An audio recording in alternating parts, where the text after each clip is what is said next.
안녕하세요, 랜덤TV입니다. 오늘 소개할 영상은 원피스 957화 떡밥 분석 리뷰 영상입니다. 원피스 957화에서는 956화에 이어서 파격적인 내용으로 흥미진진한 전개와 많은 떡밥이 있었는데요. 그 많은 떡밥들 중 원피스 957화에서 중요하게 볼 떡밥은 로저 이전 시대 바다를 지배했었던 록스의 적단입니다. 로저 이전 시대의 바다를 지배했었던 록스의 적단은 선장 록스를 필두로 젊었을 때의 흰수염, 빅맘, 카이도, 시키 등 전설들과 현재 상황들이 대거있는 전설의 적단이었습니다. 록스의 적단은 먼 옛날 해적선 벌집에서 생긴 개성의 집단이었으며 선 내에서도 동료 죽이기가 끊이지 않는 흉폭한 일당들이었다고 하는데요. 그리고 록스의 풀네임은 록스 D 지백으로 D의 이름을 가졌으며 록스의 야망은 세계의 왕이 되는 것이었습니다. 하지만 록스의 야망은 38년 전 갓벨리에서 로저와 거프의 손에 괴멸되었다고 합니다. 여기서 해적선 벌집, 동료 죽이기, 록스 D 지백이란 이름과 야망을 보면 록스의 적단은 검은 수염 해적단 마샬 D 티치와 연관이 있는 것으로 보여지는데요.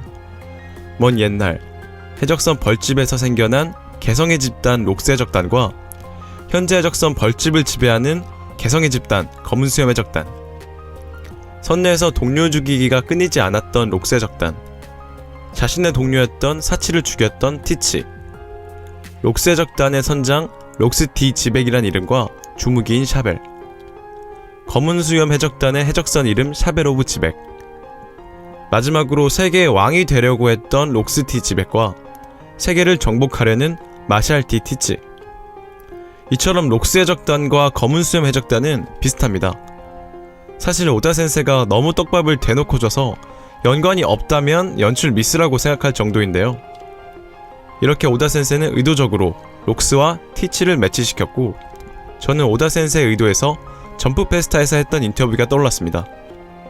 오다 센세는 인터뷰에서 흰수염과 관련 있는 전설이 루피의 사상 최대의 적이 된다고 했었는데요. 그러면서 곧 다가올 정상 결전과는 비교가 안 될 지상 최대 전쟁을 언급했었습니다.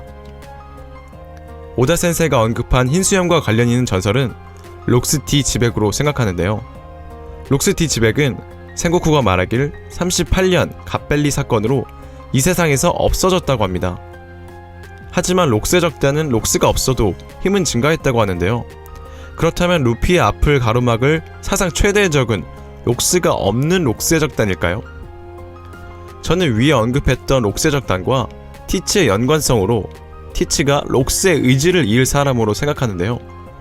티치는 현재 40세의 나이로 원피스 영화 약 22년 전 18세의 나이에 흰수염 해적단에 있었으며 흰수염의 배에 있었던 크로코다일의 후임이 검은 수염 티치였다는 대사와 현재 46세인 크로코다일이 20세 초반에 칠무회가 됐다는 작중 정황으로 보아 현재 40세인 티치는 최소 24년 전 16살의 나이부터 흰수염 배에 있었다는 말이 되는데요. 그리고 티치는 샹크스에게 상처를 낼 만큼 강했습니다. 그렇다면 티치는 16세 이전부터 어둠 열매를 얻기 위해 샹크스에게 상처를 낼 만큼 강한 상태로 이 치밀한 계획을 다 세워놓고 흰수염 해적단에서 기다렸다는 말이 되는데요. 티치는 과연 이 모든 걸 혼자 계획했을까요? 저는 작중 나와있는 모든 정황을 합하여 하나의 가설을 세워보도록 하겠습니다. 저는 16세에 모든 계획을 세운 마샬 D 티치의 배후에 록스의 적단이 있다고 생각합니다. 원피스 907화에서 희나는 록스의 적단은 선장 록스가 없지만 이전보다 더 강해졌다고 언급합니다.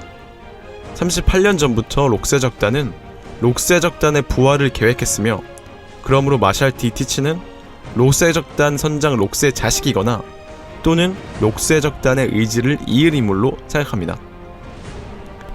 그렇기 때문에 16살 이전에 록스의 적단 밑에서 악마의 열매에 대한 지식 등 3개의 지식들을 얻을 수 있었고, 어떻게 악마의 열매를 2개를 먹었는지는 정확히 알 수 없지만 신체 개조를 통해 샹크스와 맞설 강한 힘과 엄청난 맷집, 이 형의 몸의 구조를 가질 수 있지 않았나 생각합니다. 티치의 어린 시절을 잘 보시면 주먹을 불끈 쥐고 있습니다. 티치가 록스의 자식이 맞다면 복수를 위해 주먹을 쥐고 있는 것으로도 보이네요. 그리고 저는 티치와 함께 록스의 적단의 계획을 실행하는 인물이 한 명 더 있을 거라 생각하는데요. 그 인물은 사왕 카이도우입니다. 희한하게 카이도우와 티치, 흰수염은 서로 얽혀 있습니다.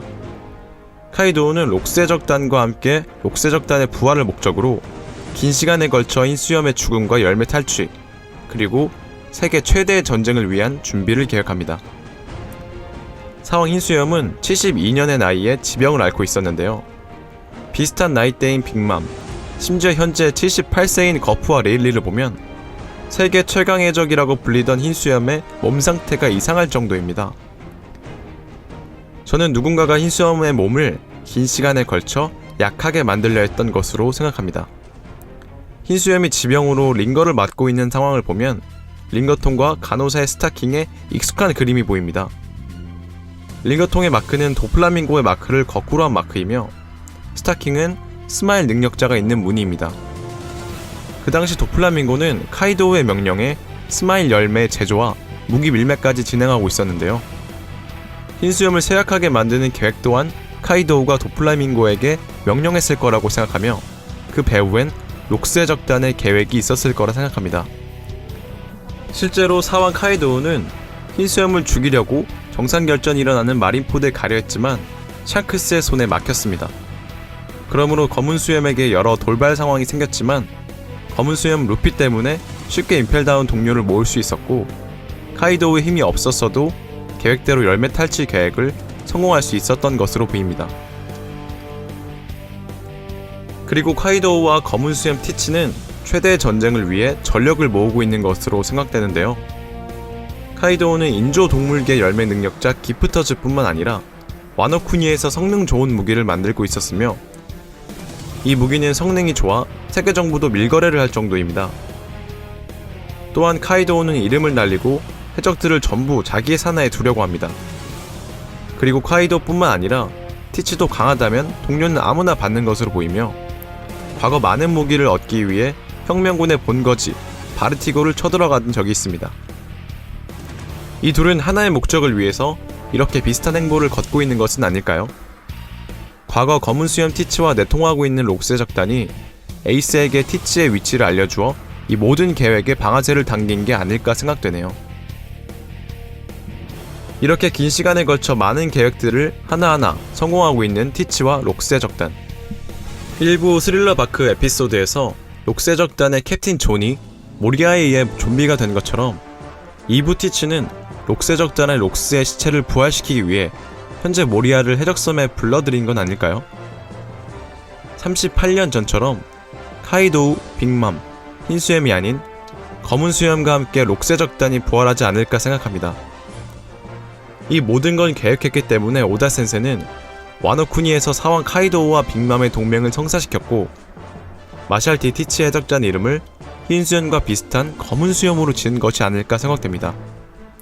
이렇게 록스의 적단의 부활은 오다 센세가 언급할 정상결전과는 비교 안 될 지상 최대의 전쟁의 신호탄이 될 것이며 록스의 적단이 전쟁을 일으킨다면 38년 전 가벨리에서 일어났던 사건과 비슷한 맥락으로 흘러가 38년 전 록스의 적단을 막기 위해 골디 로저와 해군이었던 몽키디 거프와 손을 잡았던 것처럼 밀짚모자 적단 몽키디 루피도 해군들과 손을 잡아 최강의 스펙으로 부활하는 록스의 적단을 막을 것으로 보여집니다.